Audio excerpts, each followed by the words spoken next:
This is the Frank and Friends show. Hi there, I'm Frank Murphy, or should I say this is the Frank and Friends snow. I'm Frank Murphy. It's snowing in East Tennessee. I'm standing outside on what we used to call the podcast porch, wearing my thermal underwear, my Peruvian sweater, and because I'm desperate to sell some merchandise, my beautiful Frank and Friends logo hoodie. Check out the back, please, won't you? Thank you so much. You can order these at frankandfriendsshow.com/store, but even more importantly, please do subscribe on YouTube. YouTube.com/frankandfriendsshow, and then hit the subscribe button, hit the like button, hit any button you've got, because at this point, why not try it all? You know, what else is going to work?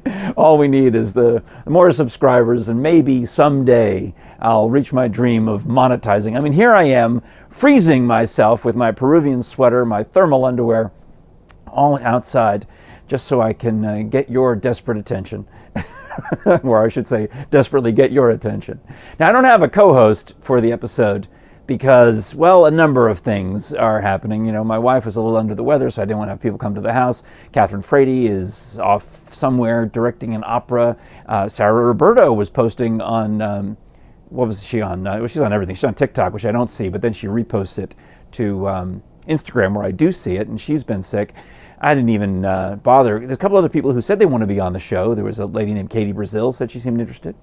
I think that would be lovely. A guy named Mitch Moore, local actor, who I ran into in a restaurant. In fact, I'll tell you that story coming up on this episode, who said he'd like to be on the show. And I didn't even want to call him, because how can I ask anyone to drive up the hill to the podcast Ponderosa when it's snowing, like they say in Southern California, at this rate? And it's coming down pretty fast. I'm recording this on Monday the 15th, the Ides of January.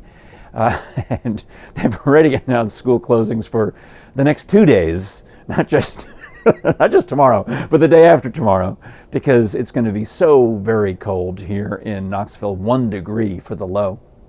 My neighbor across the street said, "What are you going to do if the power goes out?" I'm like, I don't know, because then we run the risk of our pool pipes freezing. So let's just hope that the power stays on, that things go well, and that we'll be okay.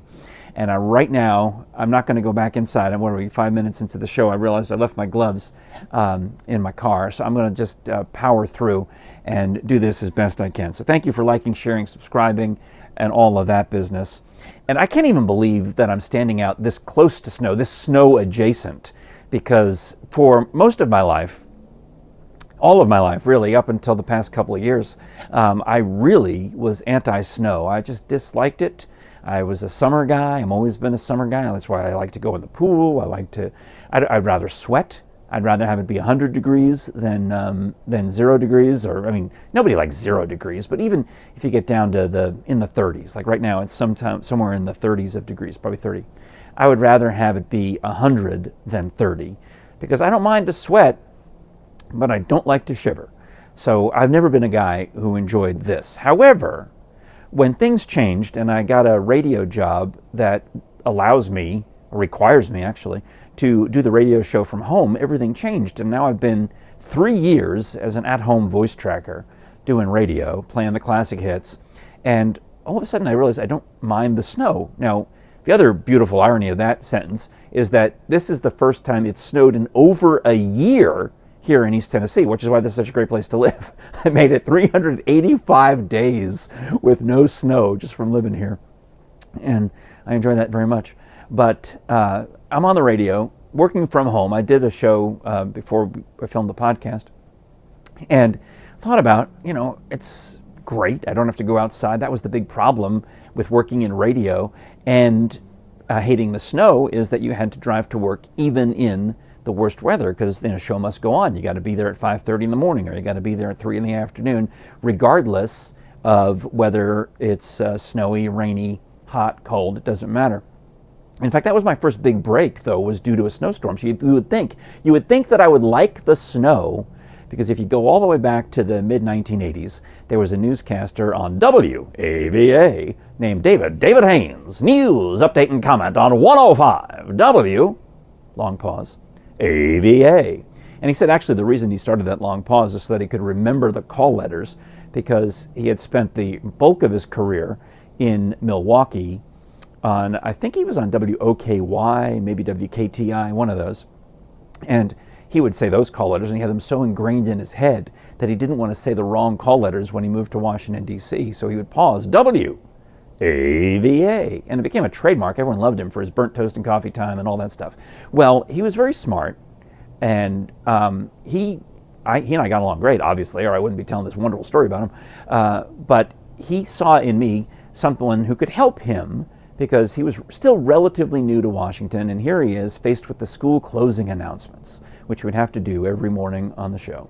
And you'd have to read all of these different school systems, the counties, and Montgomery County and Prince George's County and Fairfax and Arlington and Falls Church and Loudoun and Prince William, and it all just made a lot of, some of the words, like you don't know necessarily how to pronounce Loudoun there versus in a different area, you might pronounce it differently, or other cities, like it's here in East Tennessee. There's obviously, we got, Maryville, where you might say Maryville if you're in Iowa, or Nebraska, wherever the other Maryville is, and so on and so on. Well, David knew that I could pronounce all the local towns, and that I had a basic concept of the geography, so he would say to me, here's what I want you to do.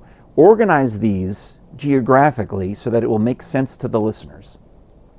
Like, do all the Maryland schools first or last, or do the Virginia schools, but do them in some kind of order, so that if you're listening at home, you can kind of picture yourself working from Montgomery County to Prince George's County, around the Beltway to Alexandria to Arlington to Fairfax to so on and so on. And that's what I did. I would read the snow closing announcements. That was my big break, my big chance to be on the air at WAVA back in, what was that, 84, 85, something like that. And you would think, because I owe my career in a way to a heavy snow winter that year, a lot of snowstorms, that I would like it more than I do, but I just don't. And that also has to do with the first time I bought a brand new car. It was a couple of years after, not that long after my dad died, and I bought a brand new Ford Escort, and my mom and I co-signed on it together because we both needed to build up our credit ratings. Hers was completely dependent on my dad, who's now dead, and I needed a car. So we co-signed on this cheapo Ford Escort, but I loved it. It was, stick shift and everything. And I slid on ice after working at a record store. I worked at this place called Record Works, selling actual vinyl records. And coming home in an ice storm, I slid and a guy slammed into me, and I ruined the whole right side, or driver's side of my car. Had to all be replaced. So I've always hated driving on snow and ice, just hated it. That's really the only bad accident I ever had, but I still can't stand it. So working from home is much better. And I also can't help but notice the irony of working from home and playing songs like In the Summertime by Mungo Jerry, and Hot Fun in the Summer by Sly and the Family Stone. Anyway, all these summer songs in the middle of winter. And I thought, well, I like summer songs. It doesn't bother me to play summer songs, but why don't we ever play the winter songs in other times of the year? Now, I realize there are some songs, Life in a Northern Town is the only one I can think of off the top of my head, that were hits that are winter-y, but most of the winter songs we associate, I think incorrectly, with Christmas. I mean, what's Winter Wonderland got to do with Christmas? What's Sleigh Ride got to do with Christmas? What's Marshmallow World in the winter got to do with Christmas? All of these things, nothing. Baby, it's cold outside. It's very cold, and in fact, I don't even know how much longer I can stand out here. Got my hands in my pockets, I'm starting to get really chilly. But they don't have Christmas in them, they're winter songs. But for some reason, here in the 21st century, we play them on the radio from October, maybe November 1st, until December 25th. Once winter actually starts, a few days after the winter solstice, those winter songs are done. They're gone. They're retired until next year at Thanksgiving. So it strikes me as weird that, we don't play enough, in my opinion, of the Christmas songs, the songs that actually mention Christmas, and we play too many of the winter songs, and then they all go away, when, why not, we could still play, the winter songs could linger into January, I would think. I mean, especially if you're playing the versions of the winter songs by the same artists that you would play, year-round. I mean, country songs, for example, there's a lot of country people who did Baby It's Cold Outside and who did Winter Wonderland. I mean, there's pop singers who did those, and in an oldies format. I mean, sure, you can certainly dig up plenty of versions of, the same singers doing winter songs. I don't know why radio doesn't play them, except I guess back in the olden days when they made the charts, the top 40 charts, the Billboard charts, none of those Christmas songs were ever charted. They didn't start charting until they revised the way everything is done more recently. So that's why I guess they're not technically hits, because there's no proof that they made it to number 2 on the charts, even though in reality they would have. You can't prove it, so therefore they're not hits. All right. Well, that's me talking about radio, Inside Radio. What I should be talking about, actually, is Tennessee Scholars Bowl, which is now airing weeknights at 5:30 on East Tennessee PBS. And I hope you will check out an episode. And if you live outside the area, you can go online and watch last year's show, season 39. But we've started airing now season 40. And it's fun because I think finally I'm starting to get good at it. This is my 8th year doing it. And my wife and I have done a better job, in my opinion, of organizing the questions and making the show better to watch when you're at home. Easier to watch and more fun, and I think the game moves a little faster. And the kids now are used to me because now I've been on the show for 8 years, and this, before they were even in high school. So they only know me as the host, and they also know that I'm very comfortable with them teasing me, especially these kids from Science Hill High School in Johnson City. They will make fun of whatever they can think of. And in one of the episodes, I think that's supposed to air this week, they started asking me about my ties, the neckties that I was wearing. And I mentioned, this one's called Purple Plaid, or this one's called Blueprint. My wife has made up names, just made them up for all the different ties that I have. Here's black paisley, here's purple paisley, here's whatever they are. And on the spreadsheet that I get from my wife, it tells me which jacket, which shirt, which tie to wear for each episode. Well, the kids from Science Hill found out about this, and they started making fun of it on the show when I asked them for their personal hobbies. They're like, well, I'm so-and-so from Science Hill High School, and I just would like to say that my favorite Frank Murphy tie is, and then they would name one of them. And at the minute there, I thought, how did they get a hold of the spreadsheet? And I realized that between the games, while we were in the break room and switching out one team for the next, we recorded, I think, 6 episodes in a row that day, so they're hanging around, and they're asking me between games as I'm going to the upstairs bathroom to change ties, oh, what's that tie you've got on? And they remembered it all. They made notes, and they, came on the show, and it was good. I liked it. It made fun of me, and I enjoy that kind of banter. But I also have, and they all know this, that before every episode, I take a selfie for the wardrobe department, and my wife is the wardrobe department. So I take a selfie, and I say, "Here you go, wardrobe department. Love you," and take a selfie. Well, I've got all of these 63 selfies that I don't know really what to do with, and I'm debating. I posted one on Instagram and Facebook, and I got so many lovely comments about, oh, you look good, Professor. I'm like, well, thank you. Then I'm tempted to post all of them, but I also think that would be a desperate attempt to get more likes and whatnot and comments. But maybe I'll do a montage. Here's this week's wardrobe selfies, and just post 5 of them or 10 of them all at once, and that way, if you want to look at them, you can. If you don't want to scroll through, then you don't have to. It's just seems like it's more logical that way. But I hope you can check out the show. And it seems like, in terms of Scholars Bowl, I also wanted to mention that my wife realized one day, we were having, a lot of people were talking, and, I tend to talk a lot. As you realize, I can easily fill this whole episode as a monologue. My wife said that she would like to have our own Scholars Bowl buzzer. I'm like, why? Why would you want a Scholars Bowl buzzer? She says, because every time the kids hit the buzzer, you stop talking. Because that's the rules of the game. If I'm in the middle of a question and they ring in, I have to stop right there, mid-sentence, midstream. So my wife needs a Scholars Bowl buzzer so she can cut me off at any point. If you're still watching, you may also want to have a Scholars Bowl button so you can cut me off. And one day when I was doing these wardrobe selfies, I was communicating with my wife. I had to actually write to her. I said, some lady keeps asking me, what am I wearing? Because it was Jere texting me saying, what are you wearing? And I would send her these wardrobe selfies via text. All right, well, I also mentioned to you that I ran into actor Mitch Moore when I was out and about. We went to an Italian restaurant. I think I told Frady about this, but then I forgot the rest of the story. Went to an Italian restaurant in Sevierville called Ristorante della Santina, I think. I'll put it on the the screen, I guess, or put it in the show notes, rather, if you want to read the show notes. Well, it was great, and it was lovely, and actor Mitch Moore is there and spots me and spots Jere and comments. He even actually recognized that I'd been on Scholars Bowl. I think I was probably wearing this sweatshirt. And he said that was not why he recognized me.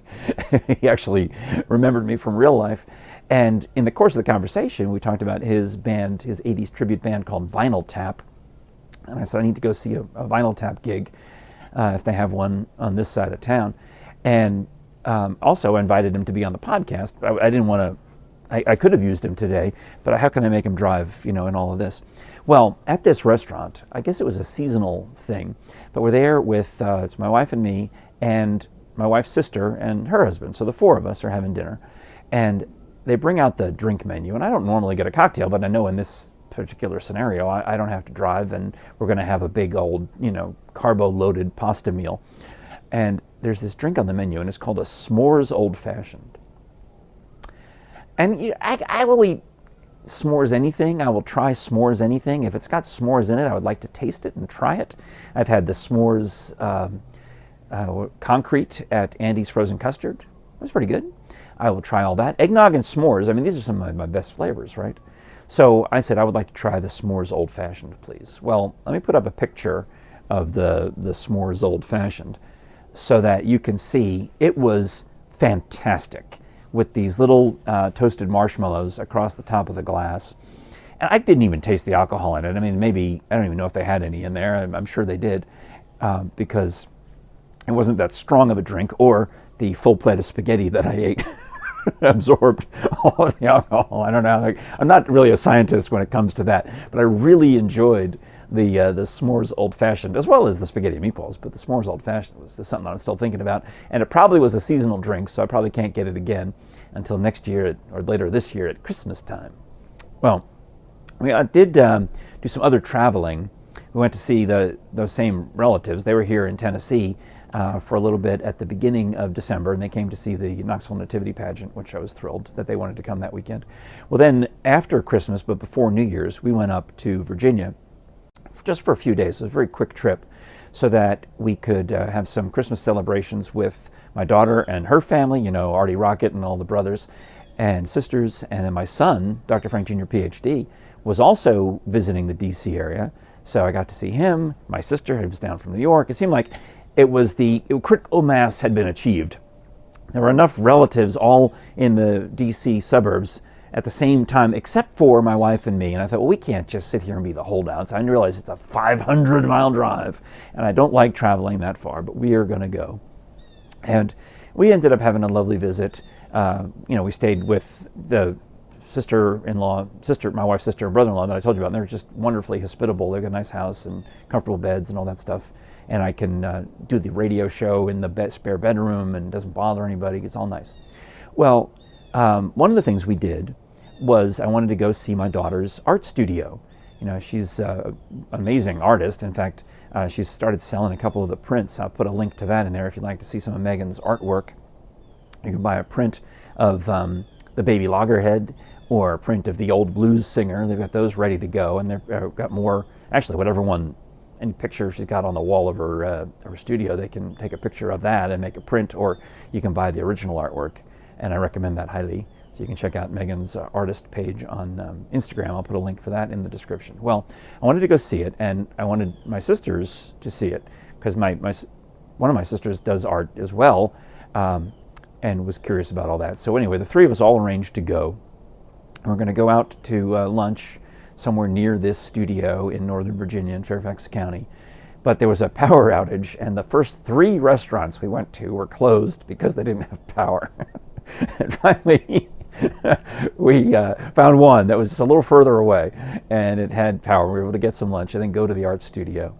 And not only did we see my daughter's beautiful artwork, but she took us around to see the other artists at work. One lady was working with some kind of fabric or fiber. I guess she does fiber and weaves it and does all this, dyes it and makes these beautiful, I don't even know if you would call them a tapestry or whatever it is, but they're pieces of cloth that are art.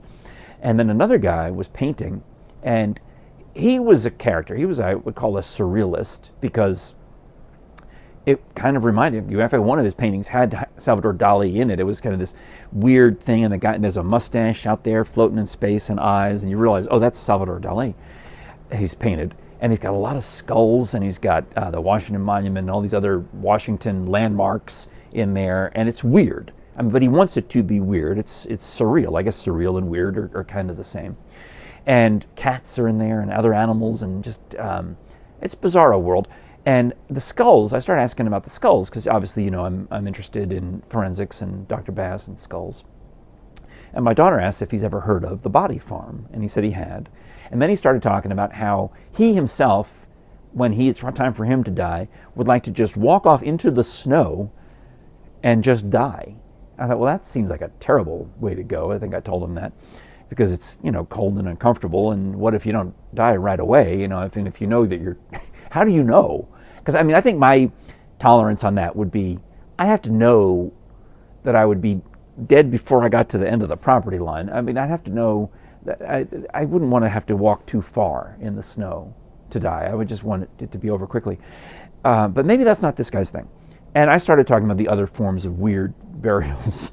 I said, what's the one where the vultures get you? That's a sky burial. And he knew all about it. He starts educating me about, that's what the Native Americans would do. They would lay the dead body out there and let the vultures, pick the bones clean. So we had this lovely conversation, which really segues nicely. Well, I did suggest one other thing. I said, if you want that, you don't have to go to all this trouble. You don't have to walk into the snow. You don't have to go have somebody drag your carcass outside. Actually, a carcass is an animal, a cadaver is a person. You don't have to have someone drag your cadaver, your corpse, which is also a person, outside and do the sky burial. All you need to do is have a pet cat, and they will eat your remains. So there you go. Which brings us perfectly into the man who taught me all about that, Dr. Bill Bass of bonezones.com. Don't forget the S. And you know what? I had the hat and I had the t-shirt. I wonder if my wife can even hear me. She probably can't. Hey, Jere, can you hear me? No, I told her to stay inside so she doesn't get cold. Because I had meant to bring the Bone Zones hat and t-shirt out here, along with the Frank and Friends beach towel, so that could you throw me the Bone Zones hat and t-shirt that I had intended to bring out here? I put it on the chair there with the Frank and Friends towel. It's the commercial for bonezones.com, don't forget the S, where you can get the different books that are autographed by Dr. Bill Bass and John Jefferson. Let me just throw it into the frame like the old Soupy Sales show. Let's see. Here's this hat's set for Frady's head. That's too small for my head. There we go. It's going to be a Dr. Bill Bass groupie. You've got the Bone Zones t-shirt. Look at that. This is the long sleeve Body Farm t-shirt. Now there's some clown on Facebook who's trying to sell rip-off Dr. Bass and Bone Zones t-shirts. So don't buy them from anybody like that. Just go to bonezones.com. Don't forget the S. Send an email. Contact Susan. Make sure you get the official, the real deal stuff that actually does benefit the great Dr. Bass and his ventures. I guess I can hand those back to you. Thank you. And then I'll take this for the end of the show. Thank you very much, dear. You want to say hi to the people? Hi, everybody. Thanks for helping me set up the camera. Anyway, bonezones.com. Don't forget the S. I think we are getting probably close to the end of the show because I am cold. I'm not moving around enough. I've got the thermal underwear on and I've got the Peruvian sweater on, but probably could have used a few more layers. So, bonezones.com. Don't forget the S. I want to tell you that being out here reminds me, there's a stump down there. You probably can't see it. When we used to use this as the podcast porch, I don't know how many of you, maybe Tanya Cinnamon is probably the only one I can think of, who used to watch the old version of the podcast. We would shoot out here on the podcast porch. And it was sponsored by Steve's Tree Service at the time, and they've since gotten out of the tree business because it's too physically demanding. They're doing something else now, I think floor coverings. But there's a stump that's still down there that was cut by Steve's. And it's a whole long story. It's worth actually trying to find it or retelling it someday about how when that tree fell, the guy who lived down the hill, he meanwhile hears the chainsaws and starts coming up the hill walking toward them, and he almost got hit by this tree because he didn't tell us he was sneaking up the hill. Well, that stump, I'm still trying to get rid of it, and I've been occasionally whacking at it with the shovel. So I had this brilliant idea to pour bacon grease on it. So not on a day like today, but on a regular day. I'd go out there, and after we'd have some bacon and eggs for breakfast, I'd take the frying pan and pour the bacon grease onto this stump. Because in my mind, I never thought about bears. I didn't think about bears coming. But I thought the raccoons and the birds and the other critters would use it like a suet feeder. And it's been working. They've been, chipping away at this stump until one morning when my wife says to me, "Where's the frying pan?" I'm like, "What? The frying pan? That's right. Isn't it right where it's always kept?" No, I had left it out on the upside down on the stump to drain every last bit of bacon grease off of it. Fortunately, it was not, snowing. I was able to go down there and get it. And that's the time she knows about. There was another time where she doesn't know that I forgot the frying pan on the stump, because I remembered it after she went to bed. So I come out with my flashlight on my phone, and it's like 10 o'clock at night, and I'm trying to find my way down the hill to get the frying pan back off the stump. Because I have been obsessed with this idea. I got the whole idea for putting bacon grease on the stump from putting coffee grounds and eggshells in the garden over here. In this garden, I open the kitchen window and I throw the eggshells out the window and the coffee grounds, and I put them here around the baby peach tree on this side. And one day I didn't want to throw them out the window, because I then come around and I'll take the shovel and just kind of crush them into the ground. And I noticed that the eggshells were moving on their own.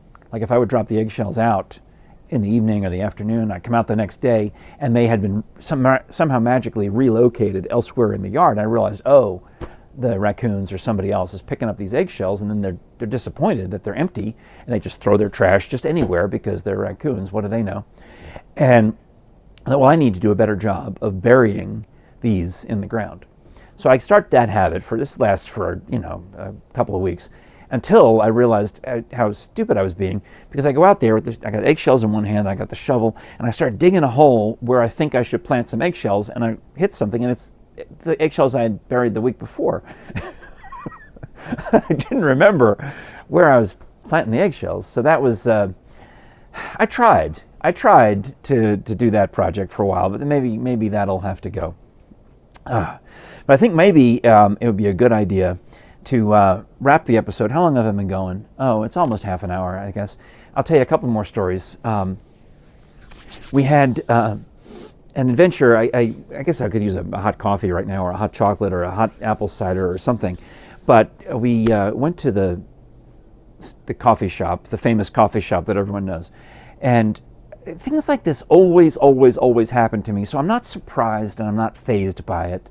But everyone else seems to think, oh no, this is just unusual. And to me, I'm like, it's kind of the way things are. So we go to the coffee shop. My wife places her order for a peppermint mocha, whatever she gets that day. It was after church on a Sunday. And they take care of her, and she scans her app, and she's ready to go down to the end of the counter. And I step up to order mine, to pay for it with my own money, my own app. And the barista hits the machine, and she's got this horrified look on her face, and she looks at me and goes, "Oh, I'm so sorry." I'm like, what happened? She says, "I just shut down the register." What? I didn't mean to. I just hit the wrong button, and now the register is powering down. And it's off. It's off. And I start laughing. I say, no, it's no big deal. I mean, she says, "But I have to restart it now," and I don't. And she's stressing out because she's got to go get a supervisor to put in a code, and the whole thing is going to take a while. And they start typing in some numbers, and the thing starts sputtering back to life. But it's still going to be, apparently, this takes a process. I didn't know how long it takes to restart a register at the store, all computerized. She says, "Well, I'll go ahead and I'll make your drink. What were you going to order?" I said, "I was just going to get a latte, a quad latte, grande." So she says, "Okay, I'll just whip that up." And right there, I mean, she barely even moves. She turns from the register, and there's the espresso machine is right there. And I actually get to see it. I never really get to see it before. She does the 4 shots in the cup, and then the frothy the milk, and she says, "Here you go." And then, meanwhile, in the course of this, she also pours me a cup of water. I've got my latte, I got my water, and the register is up. I scan my code, and I notice that as she's handing me my latte, another barista is at the other end of the counter putting my wife's latte down there. So really, I win. I got mine in less time than if everything had worked properly. And the girl is so apologetic. She's like, "I'm so sorry, sir. I really didn't mean for any of this to happen to you." And I said, "No, it'll be a great story for the podcast." And her eyes go like this. So I don't remember her name. I didn't try to remember her name. So no harm, no foul there, barista lady. Everything went well. And then, what my wife and I tend to do, though, is we'll go take our drinks from the store that's known for its coffee but not for its food, and we take it to another restaurant that's known for its bread but not for its coffee. In fact, I can't stand the coffee at the bread place, and I can't stand the food at the coffee place. So we brought the coffee over to get food. And this particular day, I was going to get a tuna sandwich. It was Friday or whatever. I decided I was going to get a tuna sandwich. And they have tuna salad. Not very many places serve tuna salad. McAllister's tells you they serve tuna salad, but they don't. Not that I'm throwing them under the bus, but Panera does. So I went there to get a tuna salad sandwich, and it was delicious. Mine was, because I remembered, I said to them, I'd like a tuna salad sandwich, no onions, please. Whatever delicious ciabatta bread or what's the other kind of bread? What kind of bread was it? Brioche. Oh, that's it. Yeah, the brioche. Oh, so good. In fact, I didn't even know it, but when I ended up ordering it, they gave me 2 sandwiches, because that's a half order with a bowl of soup is 1 sandwich, and a regular order with no soup is actually 2 sandwiches. So it was too much. I got too much tuna sandwich. But the funny part was my wife's tuna sandwich. They hand her hers, and she brings it over to the table, and she looks at it, and just everything about it is wrong, because she also told them tuna salad, no onions, except they completely misunderstood and gave her onions, no tuna salad. She had an onion sandwich. I mean, I know that everybody's only half listening, but she wanted to take it back. But it just, what struck me as odd about it was, at what point during the preparation of the onion sandwich, the raw onion sandwich, do they realize this lady wants bread, tomato, lettuce, and onion, and no tuna, no cheese, no ham, nothing but onion? It seems like that should be some kind of red flag, that somebody in the process would say, this can't be right. Could you read the order to me again? Oh, it's hold the onion, not hold the tuna. That would make so much more sense. So, all right. I think, are we ready to wrap it up, or did I have one more story for you? Oh, yes. The plumber and the heat and air guy. So here I am standing outside freezing, even though I've got this wonderful heat and air system that works so well. And part of it is they come and they every once a year, and they look at it, and they make sure they help me change the filters, which I'm supposed to now do on my own. In the spring I have to do it on my own, but in the fall they'll come and make sure it's ready. So I've got to order these new filters, and the guy, when he was here in the fall, is telling me, these are the ones you want to order. He says to me, yeah, I always recommend the box filters, because apparently there's different kinds. I always recommend the box filters for my elderly customers. And he's looking right at me like, what? So he's telling me, an elderly customer, to order the box filter. I'm like, okay, thanks, that's great. And then when the same company sends their guys over for the plumbing checkup, the plumbing tune-up, we had that recently, because there was a kind of a slow leak under the kitchen sink, and if I scheduled the plumbing tune-up, I didn't have to pay for the service call. They would just fix it while they were here, and I'd save a few dollars, right? Say whatever the $50, $60 service call would be, and just get the leak fixed, along with them checking the toilets and all the other things that they do. So they, in fact, go through, and on their iPad, they have in detail everything they've done, the whole report. And this is where I'm proud of myself, because I didn't make a fool of myself, and I'm so tempted to, but I'm biting my tongue, and I'm trying so hard not to say anything, because people like me who are the grammar police, who will see misspellings and punctuation errors and completely wrong words, like the word PAST instead of PASSED for past. They both sound like past, but they have completely different meanings. And I'm reading the thing, and I just want to reach over his shoulder, and I want to start correcting the grammar, and I want to start putting asterisk your there, not there, all of the things. But I didn't say a word, so I would like to now officially pat myself on the back for not not making a complete moron of myself in that context. So that's the lesson. If I can hold my tongue, which seems like surprising after half an hour of a monologue in the 30-degree weather, if I can hold my tongue, then we all can hold ours. All right. Thank you so much for watching, liking, sharing, and subscribing. Do Connect on YouTube by hitting everything, like, share, thumbs up, whatever else is on there. I know that those are the two. Subscribe's the main one, and that maybe will help us. Tell some friends about it. Say, hey, here's a guy who can stand outside in the snow for half an hour and talk. Maybe you can too. Maybe you can tolerate that as well. Go to our website, thefrankandfriendsshow.com/store, and get the delicious, delightful, beautiful bath towel. I should do the magic trick. Maybe I'll do that at the end of the show. You have to imagine this. Do you know the Celine Dion song? Yeah, you know it, right? It's all coming back to me. Da, da, da, da, da, dun, dun, da, da, da, da. So maybe you come out and sing that for us off camera at the end. No? You won't do it. All right. Anyway, this is magicians Siegfried and Joy, and that's their shtick, as they play the Celine Dion song, which I don't think I can play without getting dinged on YouTube. And they do a magic trick, and I'll try to do that at the end of the show for you. But do buy the merch, whether it's the mugs, the hats, the whatnots, at frankandfriendsshow.com/store. I hope to have a co-host with us the next time around. I came out here so you could see not only the old podcast porch, but I don't know if you can even see the actual snow falling, but I came out here because it's still snowing fairly heavily. And I thought it would be an unusual episode. Plus, this way I didn't have to take down all the Christmas decorations and reset, which I have to do before the next co-host comes over. That's kind of the deadline when someone's coming over. We reset the table and put up the wintry decorations or whatever the next theme will be. Probably I think we have a blue tablecloth for the winter or something like that. All right, that's it. That's the Frank and Friends show in the snow. I'm Frank Murphy. Thanks so much for watching. We'll talk to you again next time. All right, here we go. Da da da da. All right, upside down. All right. Don't watch this part. I'm practicing. All right, here we go. All right. Here we go, ladies and gentlemen. Here's the magic trick. Imagine it's Siegfried and Joy. And it all coming back to me now. 1, 2, 3.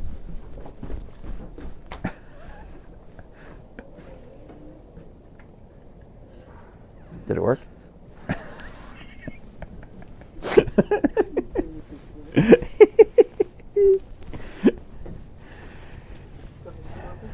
No, catch the towel. Oh wait, no, it'll be fine. Here we go. Let's go try it again, just for fun. That's good. That one was good. You could probably use that one.